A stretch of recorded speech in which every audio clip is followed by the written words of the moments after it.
नमस्कार दोस्तों, मैं रितु शर्मा एक बार फिर से आप सभी के साथ।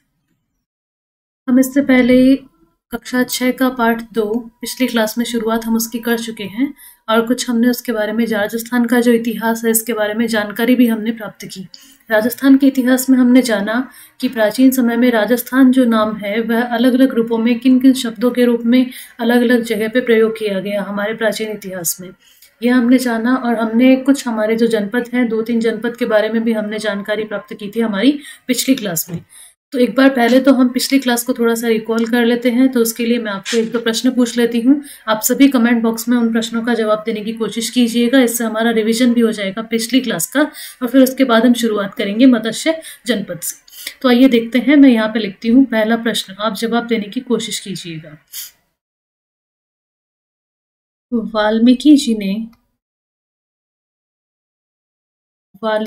ने राजस्थान को क्या संज्ञा दी या किस नाम से जाना? वाल्मीकि जी ने राजस्थान को क्या संज्ञा दी? ये आपका पहला प्रश्न। वाल्मीकि जी ने राजस्थान को क्या संज्ञा दी या क्या नाम दिया? ऑप्शंस में यहाँ पे लिख देती हूँ आपके क्या क्या ऑप्शंस हैं। पहला ऑप्शन है राजस्थान। पहला आपका ऑप्शन है राजस्थान। दूसरा आपका ऑप्शन है राजस्थानीय। ये आपका दूसरा ऑप्शन है। तीसरा ऑप्शन आपका है मरु प्रदेश। और चौथा डी जो आपका ऑप्शन है वह है मरुकांतर। तो आप जल्दी से कमेंट बॉक्स में कमेंट करके बता दीजिए कि वाल्मीकि जी ने जो हमारे राजस्थान को है वह किस नाम की संज्ञा दी थी। ए ऑप्शन है राजस्थान, बी है राजस्थानीय, सी है मरु प्रदेश और डी है मरुकांतर। तो आप बता दीजिए कौन सा सही है।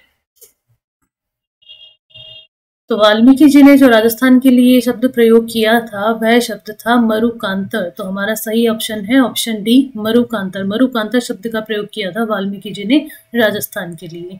देखते हैं दूसरा प्रश्न। दूसरा प्रश्न है राजस्थान के लिए किस शिलालेख में राजस्थानीय द्वितीय शब्द का प्रयोग किया गया? राजस्थानीय द्वितीय शब्द का प्रयोग किस शिलालेख में किया गया? राजस्थानीय द्वितीय शब्द का प्रयोग किस शिलालेख में राजस्थानीय द्वितीय शब्द का प्रयोग किया गया? आपके ऑप्शंस हैं। पहला है आमेर शिलालेख, दूसरा ऑप्शन है जयपुर शिलालेख, तीसरा ऑप्शन है घोशुंडी शिलालेख और चौथा ऑप्शन है बसंतगढ़ शिलालेख। तो ये आपके ऑप्शंस हैं। आपको बताना है कि इनमें से किस शिलालेख में राजस्थानीय द्वितीय शब्द का प्रयोग राजस्थान के लिए किया गया। पहला है आमेर, दूसरा है जयपुर शिलालेख, तीसरा है घोशुंडी और चौथा है बसंतगढ़। तो ये शिलालेख है, बता दीजिए जल्दी से कौन सा सही है। तो हाँ, सही जवाब है बसंतगढ़ जो शिलालेख है जो कि हमारा माउंट आबू में है, सिरोही में है, इसमें हमारे राजस्थान के लिए राजस्थानी द्वितीय शब्द का प्रयोग किया गया है। तो सही जवाब है बसंतगढ़ शिलालेख। तो ये तो बात हुई दोस्तों हमारे पिछले क्लास में हमने क्या पढ़ा था। अब आज हम शुरुआत करते हैं मत्स्य जनपद से। मत्स्य जनपद जो हमने पिछली क्लास में भी थोड़ा पढ़ा था, कुछ जानकारी रह गई थी, तो आज हम फिर से यहीं से शुरुआत करते हैं मत्स्य जनपद से। इस जनपद का उल्लेख ऋग्वेद में मिलता है। मत्स्य जनपद का सर्वप्रथम जो उल्लेख हमें मिलता है वो कहाँ से मिलता है? ऋग्वेद से। जो हमारा सबसे पुराना वेद है ऋग्वेद, वहां से मिलता है। महाभारत में मत्स्य जनपद की जो राजधानी है वह विराटनगर बैराट थी। विराटनगर बैराट ये राजधानी जो है वो मत्स्य जनपद की कब बनी? जब इस क्षेत्र का राजा बना था राजा विराट। जब विराट यहाँ का राजा बना तब इसने इसको यहाँ की राजधानी बना दिया और इसका नाम क्या रख दिया था? विराटनगर, जो कि बैराट भी कहा जाता था, जो प्राचीन सभ्यता स्थल भी है। लेकिन इससे पहले जो मत्स्य जनपद की राजधानी थी, जब विराट उसका राजा नहीं था, उससे पहले उसकी राजधानी थी उपापल्वे। ये उसकी राजधानी थी किसकी? मत्स्य जनपद की। और जब विराट उसका राजा बन गया तब इसकी जो राजधानी बन गई वह बन गई थी विराटनगर बैराट। यह जनपद अलवर एवं जयपुर के मध्य स्थित था। तो यह हमारे वर्तमान के कौन से जिलों के मध्य स्थित था? अलवर और जयपुर। इस स्थान का वर्णन जो है वह चीनी यात्री युआन चांग ने भी किया है। चीनी यात्री था युआन चांग। आप सभी को पता है कि प्राचीन समय में हमारे यहाँ जो प्रसिद्ध विश्वविद्यालय हुआ करते थे, नालंदा, तक्षशिला, तो यहाँ इन विश्वविद्यालयों में चीनी यात्री बहुत आए और यहाँ रहकर उन्होंने बहुत वर्षों तक अध्ययन किया। तो एक चीनी यात्री था युआन चांग, यह भी हमारे यहाँ उस समय आया था जब जनपदकालीन समय था हमारे यहाँ, और उसने अपने यात्रा वर्णनों में मत्स्य जनपद का वर्णन किया है। किस यात्री ने किया है? युआन चांग ने। तो यह याद रखने के लिए बात है एग्जाम के पॉइंट ऑफ व्यू से कि यात्री युआन चांग ने किस जनपद का उल्लेख किया है, तो उसने मत्स्य जनपद का उल्लेख किया। मत्स्य जनपद के बारे में पहले भी मैं आपको बता चुकी हूँ कि जो मत्स्य जनपद था यह पहले चेदी जनपद का ही हिस्सा था। उस समय सहाज जो था, सहाज नाम का राजा था जिसने चेदी जनपद पर भी राज्य किया और मत्स्य जनपद पर भी राज्य किया, और बाद में जो मत्स्य जनपद है वो किसका हिस्सा बन गया था? मगध का हिस्सा बन गया था। तो यह बात हुई हमारे मत्स्य जनपद के बारे में। आगे देखते हैं मौर्योत्तर कालीन राजस्थान। जब मौर्य समय था उसके बाद जो हमारे राजस्थान का स्वरूप रहा, राजस्थान में कौन कौन से क्षेत्र थे जो सबसे ज्यादा महत्वपूर्ण थे, उनके बारे में देख लेते हैं। आइए देखते हैं एक एक करके। सबसे पहले ऊपर है योद्धेय। ये क्या लिखा है? योद्धेय लिखा है। मैं वापस लिख देती हूँ थोड़ा। योद्धेय जो जनपद था इसके अंदर कौन कौन से हमारे जिले सम्मिलित किए जाते थे? तो योद्धेय जनपद में हमारा जो उत्तरी भाग था उसके अंदर था गंगानगर और हनुमानगढ़, और कुछ हिस्सा जो था वो बीकानेर का भी इसके अंतर्गत सम्मिलित किया जाता था, कुछ हिस्सा बीकानेर का भी। योद्धेय जो जनपद था यह एक प्रसिद्ध गणतंत्र था और यहाँ के जो लोग थे वह बहुत ही बलशाली लोग हुआ करते थे, और विस्तृत जानकारी हम अगले पेज पर इसके बारे में पढ़ेंगे। अगला जो क्षेत्र था वह था अर्जुनायन क्षेत्र। इसके बारे में मैंने पहले भी आपको बताया है कि अर्जुनायन क्षेत्र में जो जाति रहा करती थी वे लोग बहुत ही शौर्यवीर जाति थी और बहुत ही बलशाली जाति थी अर्जुनायन भी। और ये इसमें कौन कौन से जो क्षेत्र थे वो सम्मिलित किए गए थे अर्जुनायन के अंतर्गत? अलवर और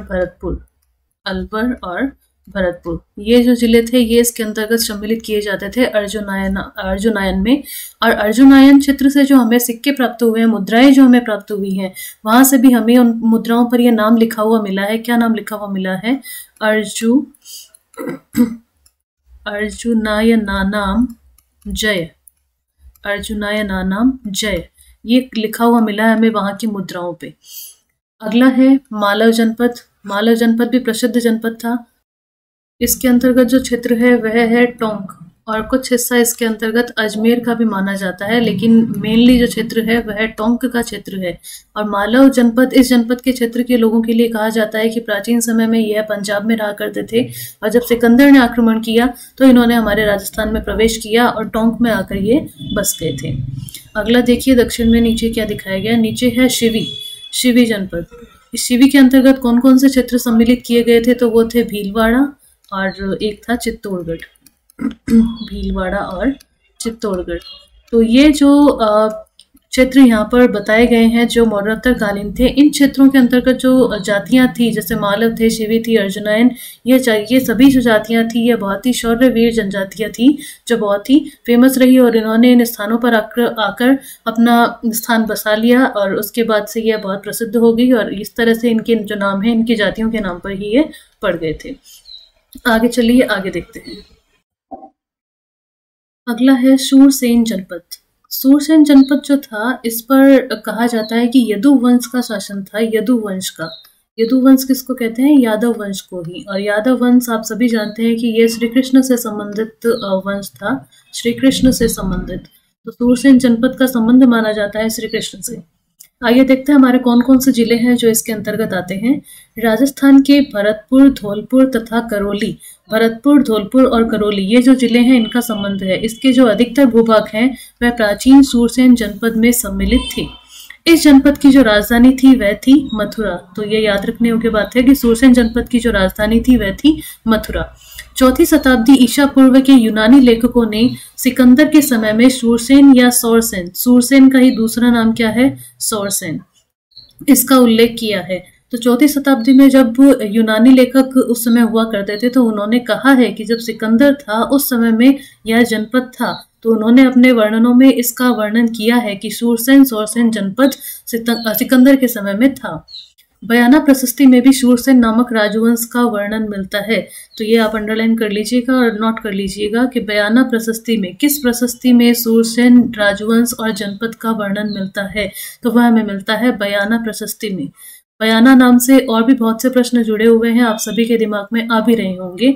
तो मैं कुछ बातें उसके बारे में, बयाना के बारे में आपसे यहाँ डिस्कस कर लेती हूँ कि बयाना क्यों फेमस है। बयाना में एक फोर्ट भी है, एक किला भी है जो बहुत फेमस है, बयाना फोर्ट। इस बयाना फोर्ट का जो निर्माण है वो कराया था विजयपाल ने। विजयपाल जो राजा था उसने करवाया था। और ये राजा जो थे, ये जो पाल नाम था, ये पाल ये एक तरह की उपाधि अपने साथ रखा करते थे। पाल कहा जाता है कि ये गौ पालक थे, ये गाय का पालन किया करते थे, बहुत मानते थे, इसलिए इन्होंने जो पाल नाम की उपाधि है अपने नाम के साथ जोड़ना शुरू कर दिया। तो बयाना फोर्ट है, इसका निर्माण किया था इन्होंने, विजयपाल ने। और जो बयाना से हमारे प्रश्न जुड़े हुए हैं, तो बयाना का युद्ध जुड़ा हुआ है जो जो 1527 में राणा सांगा और बाबर के मध्य हुआ था। राणा सांगा और बाबर के मध्य, तो इसलिए भी इस क्षेत्र का विशेष महत्व है।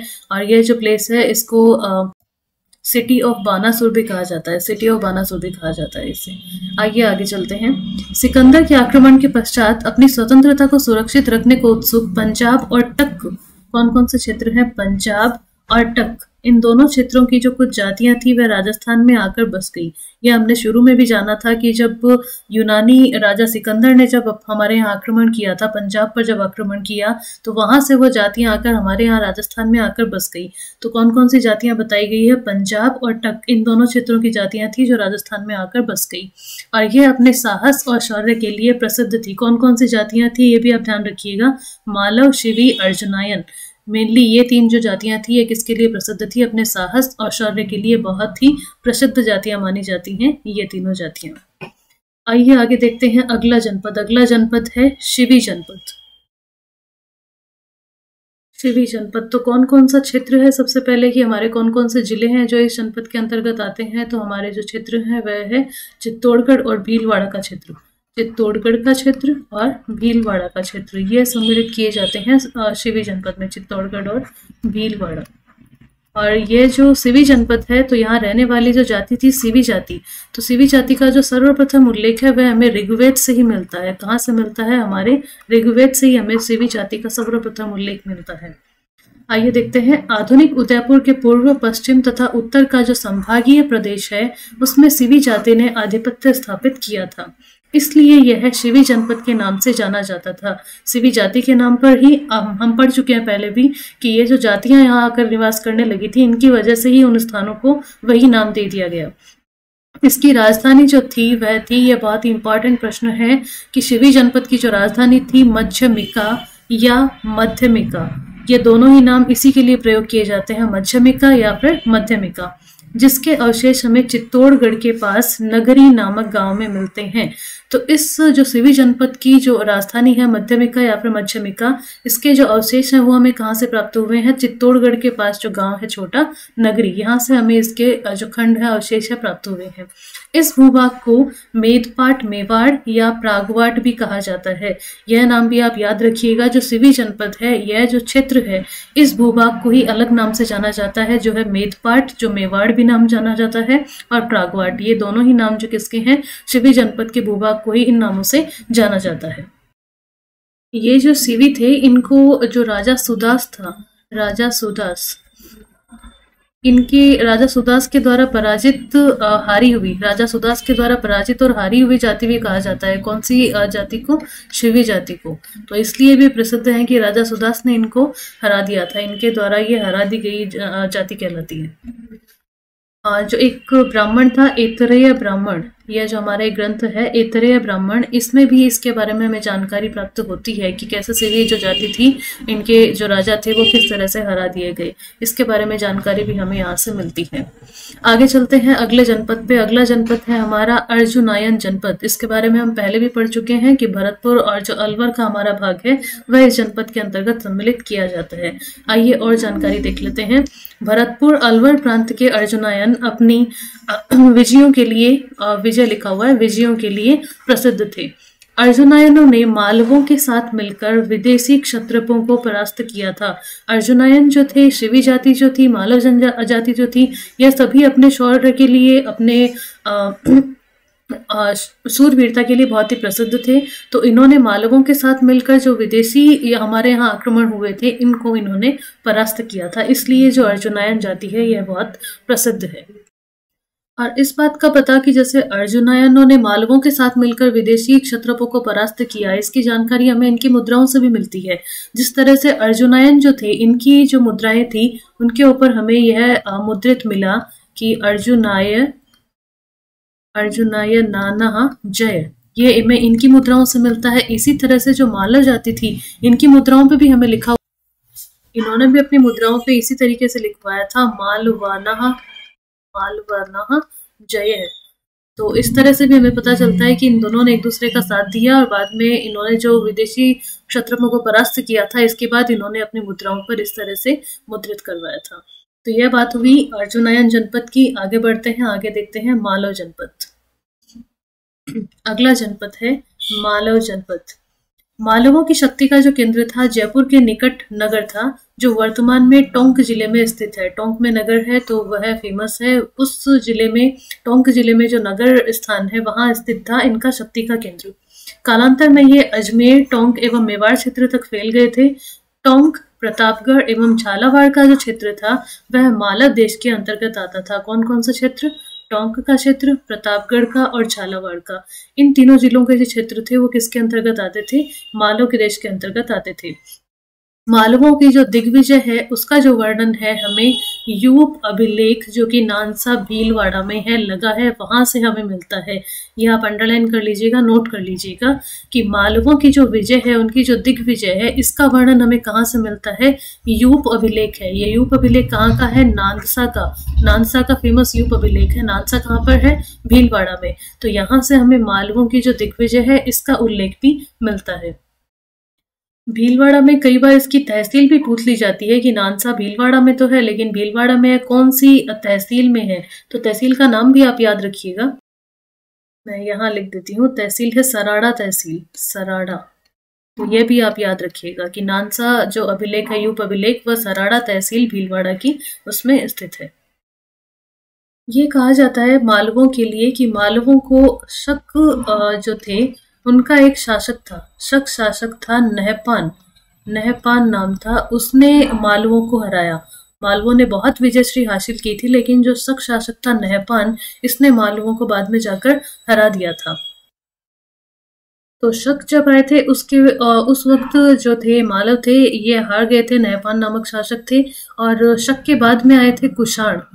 कुषाण जब आए थे तब भी यह माना जाता है कि कुषाणों के समय में भी जो मालव थे वो वापस ऊपर नहीं उठ पाए। उन्होंने अपनी शक्ति का विस्तार जो है वो कुषाण के समय में भी नहीं कर पाए। जब कुषाणों का पतन हो गया उसके बाद कहा जाता है कि कुषाणों के पतन के बाद में जो मालव थे वह वापस ऊपर उठे और उन्होंने अपनी शक्ति का विस्तार करना शुरू किया। इस बात की जानकारी हमें कहाँ से मिलती है? तो तीसरी और चौथी शताब्दी जो थी, तीसरी शताब्दी और चौथी शताब्दी, इस शताब्दी में यह देखा गया कि मालव जो संवत था उसका प्रयोग किया गया। मालव संवत का प्रयोग किया गया। जब मालव संवत प्रचलन में आया, इसका मतलब जो मालव थे इस समय उन्होंने अपनी शक्ति का फिर से विस्तार करना शुरू कर दिया था। तो मालव संवत इस समय प्रयोग में लाया गया। इस मालव संवत को भी पहले तो क्या कहा गया था? कृत संवत कहा गया था। उसके बाद इसको नाम दिया गया मालव संवत, और बाद में इसको जो नाम दे दिया गया वो दे दिया गया था विक्रम संवत, जो आप सभी जानते हैं, विक्रम संवत, यह नाम दे दिया गया। तो इस तरीके से इस संवत का विस्तार हुआ और कहा जाता है कि इसके बाद में जो मालव थे उन पर गुप्त शासक आ गए थे। गुप्त शासकों ने आक्रमण कर दिया और उसके बाद गुप्त शासकों का उन पर अधिकार हो गया था। तो यह बात हुई हमारे मालव जनपद के बारे में। आगे आइए हम देखते हैं अगला जनपद, योधेय जनपद। ऊपर आप मालवों की राजधानी भी ध्यान रखिएगा, वहां नहीं बताया गया है। मालवों की जो राजधानी थी वह थी करकोट नगर। ऊपर लिखा नहीं जा रहा, मैं नीचे लिखती हूँ करकोट नगर, आप नोट कर लीजिएगा। करकोट नगर जो थी वह राजधानी थी। यह राजधानी मैं मालव की बता रही हूँ, मालव जनपद की करकोट नगर। अब देखिए योधेय जनपद के बारे में। राजस्थान के उत्तरी भाग का योधेय भी एक शक्तिशाली और गणतंत्रीय कबीला था। शक्तिशाली भी था और एक ये गणतंत्रीय कबीला था, गणतंत्र था, यहाँ पे गणतंत्रात्मक शासन था। संभवतया योधेयों ने ही उत्तरी राजस्थान से कुषाण शक्ति को नष्ट किया। हाँ, यह सही बात है कि राजस्थान से जो कुषाण शक्ति थी उसको नष्ट इन्होंने किया था, इन्होंने योधेय लोगों ने किया था। गुप्त काल तक भी ये गणतंत्रीय व्यवस्थाएं अपने अपने क्षेत्र में बनी रही। जब गुप्त राजाओं का काल आया उस वक्त तब भी उनके यहाँ गणतंत्रीय व्यवस्था इनके क्षेत्र में रही थी। ऐसा प्रतीत होता है कि गुप्त सम्राटों ने इन्हें अर्ध आश्रित रूप में बनाए रखा था।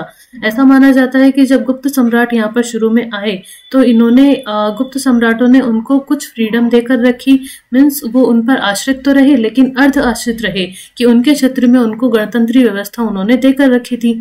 परंतु 5वीं सदी के बाद जब हूण आक्रमणों ने यहाँ के गणतंत्रीय जनपदों की व्यवस्था को समाप्त कर दिया। जब गुप्त शासक थे तब तक तो यहाँ पर अर्ध आश्रित रूप में और इनकी गणतंत्रीय जो व्यवस्था थी वह चलती रही, लेकिन 5वीं सदी के बाद जब हूणों ने यहाँ पर आक्रमण कर दिया था उसके बाद इनकी शक्ति उतनी नहीं रह पाई और इनकी जो गणतंत्रीय जनपद की जो व्यवस्था थी वह समाप्त हो गई।